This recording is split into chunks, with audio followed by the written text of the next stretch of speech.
field of hay getting baled here in 2023, and I'm going to tell you what, this is wheat.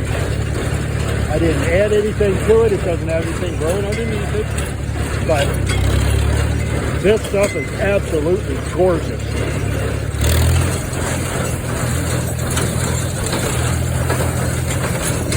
I'm going to try to do this for you.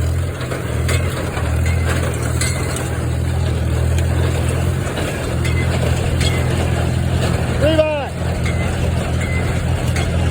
Here comes my partner in crime, Levi.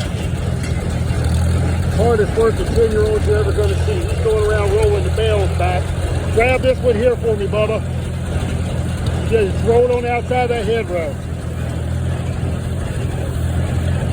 Train a child up in the way that he should go when he's older, he will not depart from it. Go like one more roll, buddy. Before I come back around with the baler and get caught in the snoot. There you go. All right. Good job. Man, I'm proud of that boy. Hard working little brother.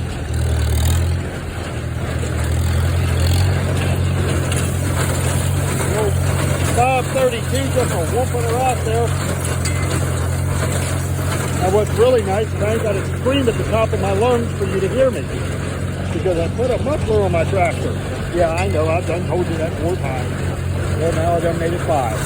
Now we're going to trim off the tail of it. Make our way on around here. Levi's going to still work his way backwards and roll all the bales out of my way. Because I got most of the headrows. Now all it is out and back, out and back. I'll pick up this main headrow last since it was double rate. And I'll just crawl along with it because it's to feed this baler too fast, it could be breaking stuff.